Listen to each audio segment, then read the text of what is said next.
श्री परमात्मा के नाम का सुमरन कैसे हो सकता है, समझाने की कुछ। सुमरन की गति यूं करे, जो नागर मन गागर में हाले डोले सब करे, मन राखे। संसार के सभी कार्य करते मन को परमात्मा के साथ जोड़ना। ऊँधो मन न भय 10-20, मन जो है एक है। इसको जिस रंग में रंग दो आप, उस रंग का होगा, सदाकार होगा। जैसा आप चिंतन करते हो वैसे आप होगा।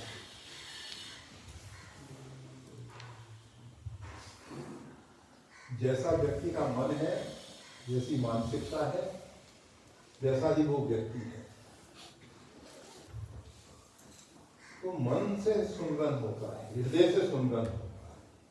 भले ही उसके साथ साथ ऊपर से वाणी के द्वारा भी नाम निकलता है, या उपांशु हो, मनसा जप भी हो, परंतु सुमरन में प्रधानता हृदय की,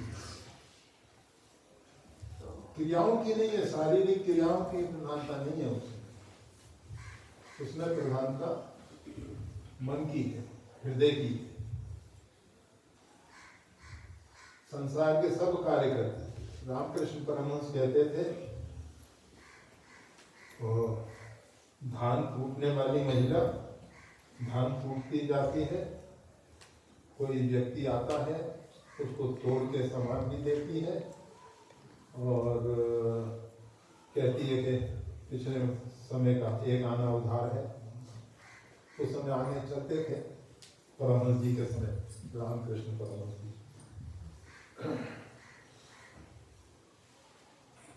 तो मन से उसका ख्याल बना रहता है। वो एक ढेंकी होती है, तो वो चलती रहती है, उसके नीचे हाथ से धान खरीदना पड़ता है। और अगर थोड़ा भी ध्यान चूक गया तो हाथ पे वो मूसल पड़ जाएगा। उस ढेंकी के नीचे जो मूसल लगा हुआ है,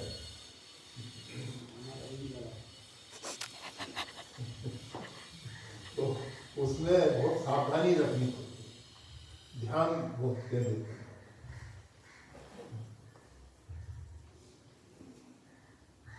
बस ध्यान परमात्मा में लगा हो। और उसका उपाय व्यभिचारी नारी, जिस प्रकार से व्यभिचारी नारी तथाकथित पति के घर पे रहती है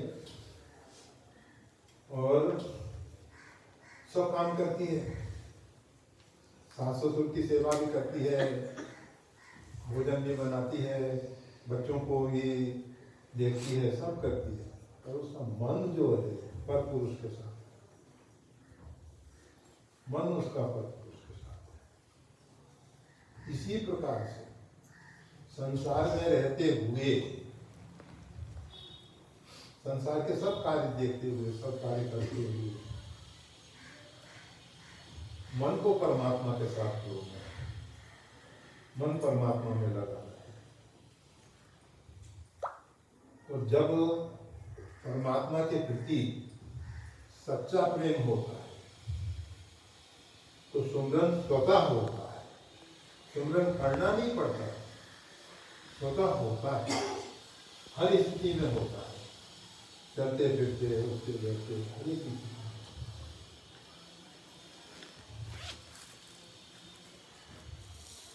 पार्वती जी कहती हैं भगवान शंकर से, तुम पुनि राम राम दिन राति सादर जपो अनंगा। आप सदैव भगवान का नाम जपते रहे। और जब भगवान समाधि से बाहर आए, राम नाम सिर्फ सुमरन हीना, राम नाम सिर्फ सुमरन लागे, जानू सती जगतपति जागे। जगतपति विश्वनाथ भोले बाबा समाधि से जागृत अवस्था में आ गए, जागृत अवस्था में आ गए, राम नाम सुन रहे। सहज होता है। वो त्रिभुवन गुरु है ना, उस त्रिभुवन गुरु आचरण के द्वारा दिखा देते हैं कि किस प्रकार का आचरण होना चाहिए हमारा, मतलब हम सब साधकों का। तो जब तक समाधि में है वहां तो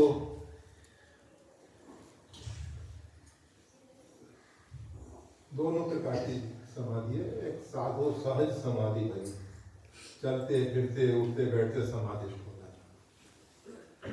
जिसका सम्यक प्रकार से समाधान हो गया है, सम्यक प्रकार से बोध की प्राप्ति कर ली है, सम्यक ज्ञान की प्राप्ति कर ली है,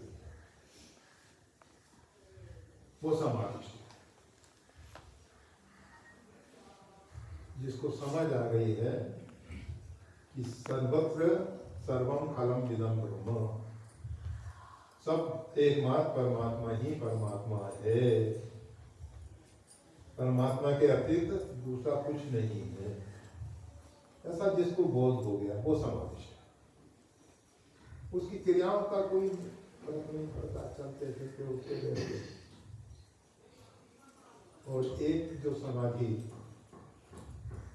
शरीर स्थिर रहता है और अंदर से बोध की प्राप्ति तो होती ही है, बिना बोध की प्राप्ति के, बिना सम्यक बोध के समाधि नहीं होती है। ये जादूगरों की और दूसरे दिखावा वालों की समाधि हो सकती है दिखाने के लिए, परंतु योगी कोई योग प्रदर्शन करके कुछ अपेक्षा करे तो वो कैसा योगी है? जो अंदर से संतुष्ट है, संतुष्टा सत्तम योगी,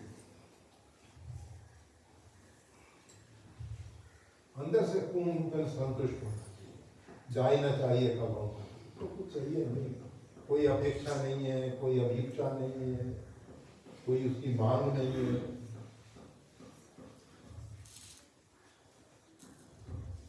जो निरंतर परमात्मा के साथ जुड़ा हुआ है,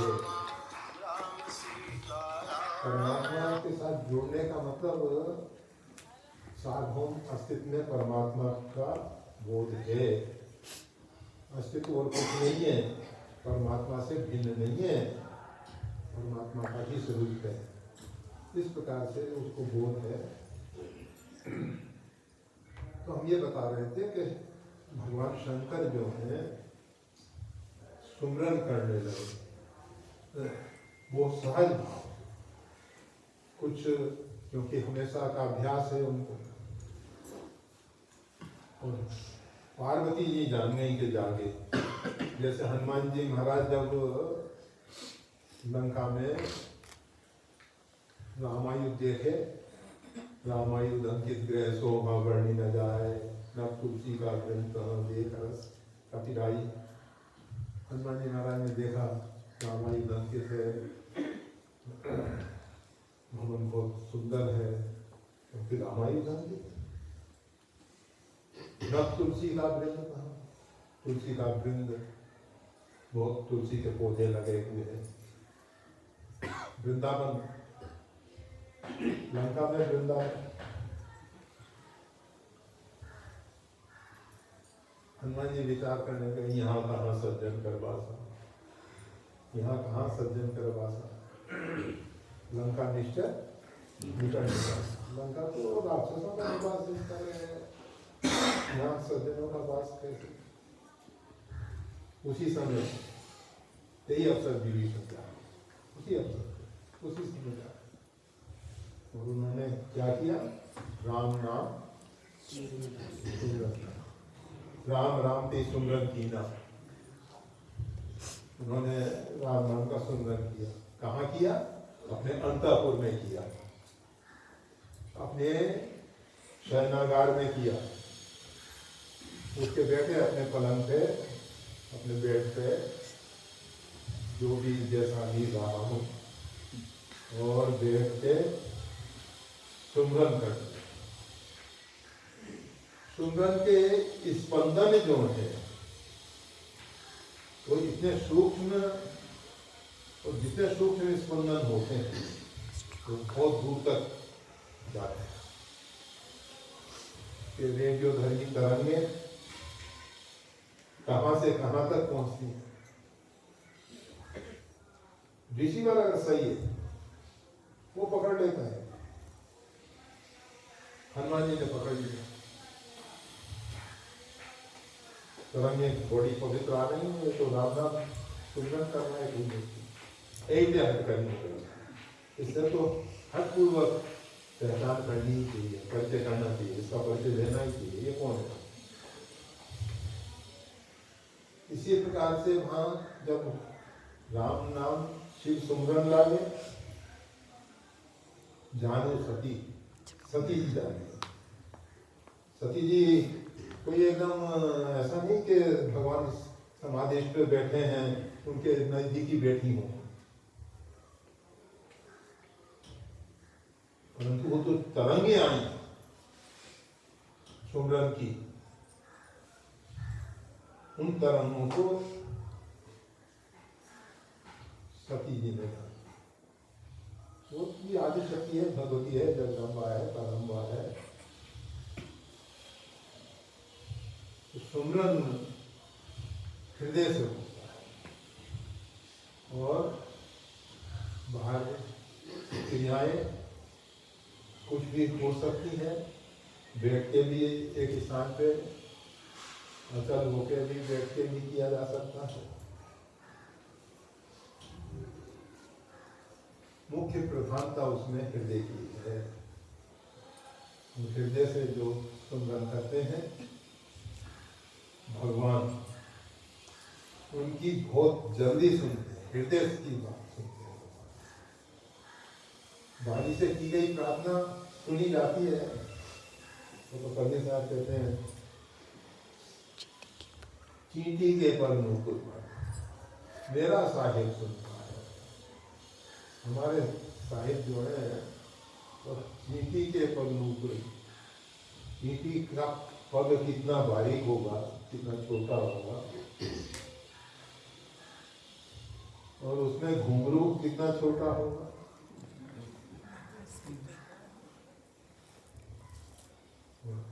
उसकी फिर आवाज कितनी होगी। और मेरा साहिब सुनता है। उसमें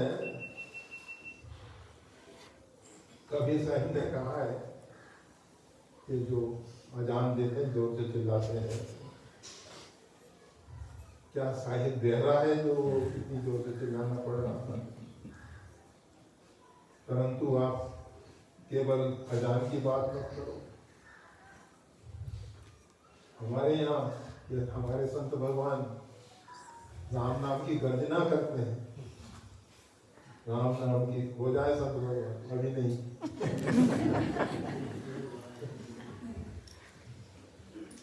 हर जन्म हो भी जाना, हर जन्म सुख संपदा, कर जन्म यम भूताना श्री राम रामे की।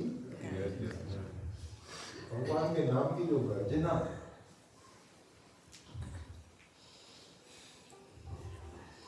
हनुमान जी ने लंका में जाके राम नाम की गर्जना, तो ये जो गर्जना है इसका अपना महत्व है। और एकांत में भगवान को उच्च स्वर से पुकारना अच्छा है, परंतु किसी दूसरे को डिस्टर्ब ना हो, मुख्य बात है। कोई व्यक्ति को परेशानी ना हो, जबरदस्ती किसी के कान में ध्वनि पहुंचाना वो अच्छा, जबरदस्ती कोई सुन ले तो कोई आपत्ति नहीं, सुन ले।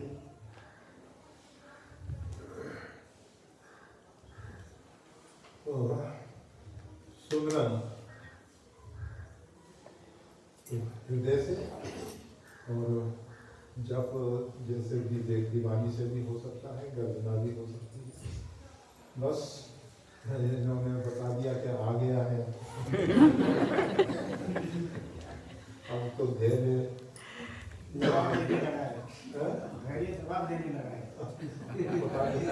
आप तो पाते आए हो इसलिए आपका जय श्री राम।